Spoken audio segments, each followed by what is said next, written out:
The Matrix is everywhere. It is all around us. Even now, in this very room. You can see it when you look out your window or when you turn on your television. You can feel it when you go to work, when you go to church, when you pay your taxes. It is the world that has been pulled over your eyes to blind you from the truth. What truth? That you are a slave, Neo. Like everyone else, you were born into bondage, born into a prison that you cannot smell or taste or touch. A prison for your mind. Welcome to the real world. I know you're out there. I can feel you now. I know that you're afraid. You're afraid of us. You're afraid of change. I don't know the future. I didn't come here to tell you how this is going to end. I came here to tell you how it's going to begin. I'm going to hang up this phone, and then I'm going to show these people what you don't want them to see. I'm going to show them a world without you. A world without rules and controls, without borders or boundaries. A world where anything is possible. Where we go from there is a choice I leave to you. Soul has no limitation.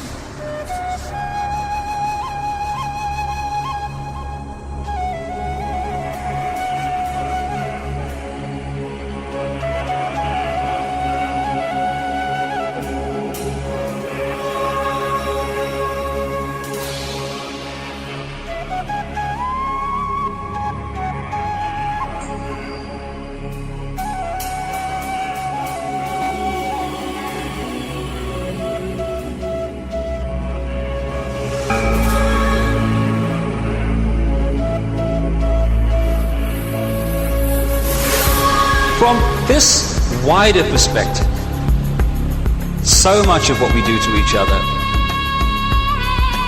must have the rest of creation shaking their heads in disbelief. The fact is that someone born in the United States is not more special than someone born in Mexico. Someone born in London is not more special than someone born in Liverpool. Someone who is white is not more special than someone who is black. They're just vehicles for the consciousness to experience.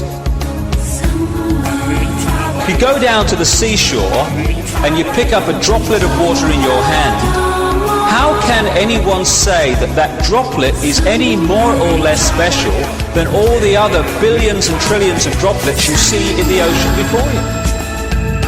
It's the perfect environmental and human assassin. It insists every year that we take more from the earth even quicker, turn it into even more things, sell even more things, consume even more things, throw away even more things, to worship the real God of the modern world, economic growth. How can you buy or sell the sky? We do not own the freshness of the air or the sparkle on the water. How then can you buy them from us? Every part of the earth is sacred to my people, holy in their memory and experience. We know the white man does not understand our ways. He's a stranger who comes in the night and takes from the land whatever he needs. The earth is not his friend, but his enemy. And when he's conquered it, he moves on. He kidnaps the earth and his children. His appetite will devour the earth and leave behind a desert. If the beasts were gone, we would die from a great loneliness of the spirit. For whatever befalls the earth, befalls the children of the earth. Love is there.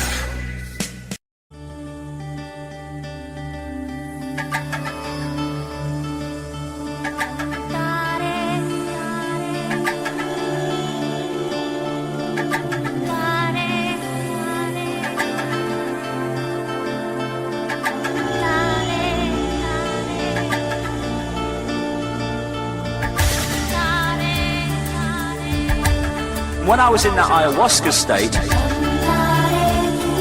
the opening line of this female voice was, the only thing you really need to know is infinite love is the only truth. Everything else is illusion. I looked down at my arm and I realized that I could no longer define the boundaries of my body. Because the left brain's shutting down, it's not decoding reality in the way it normally does, and so other levels of reality are able to be perceived because the decoding process is not affecting them.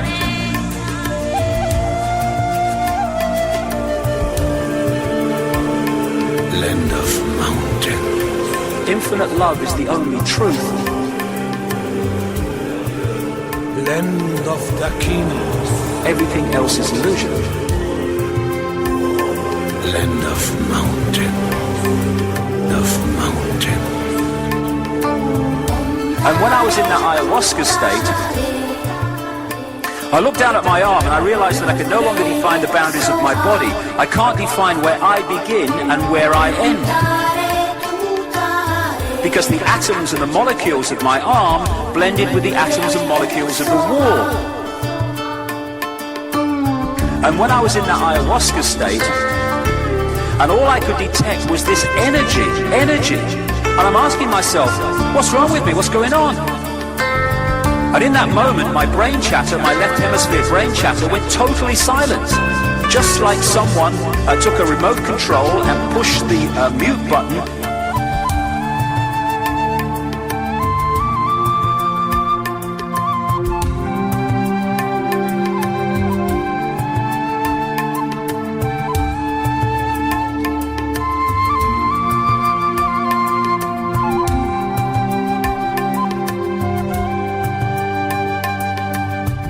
When I was in that ayahuasca state,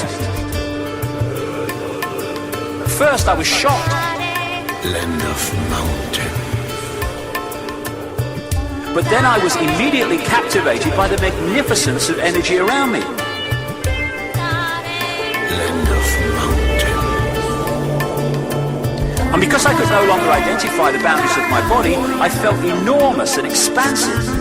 I felt at one with all the energy that was, and it was beautiful there. Imagine what it would be like to be totally disconnected from your brain chatter that connects you with the external world. So here I am in this space, and any stress that related to me, to my job, it was gone. And I felt lighter in my body. And imagine all of the relationships in the external world and the many stresses related to any of those, they were gone. A sense of peacefulness. See, all this stuff, all this stress, all this stuff that causes such grief, and stops us from finding joy. It's all body-computer stuff, not consciousness. When the colonial powers came into Africa, as everywhere else, they targeted the shaman and the carriers of the ancient knowledge and the ancient history, and in his words, they milked the minds of the shaman and then killed them. So to keep the knowledge alive, the shaman streams started to create their own secret societies with horrendous initiation rituals to make sure you really wanted the knowledge. And they carried it underground so it would survive.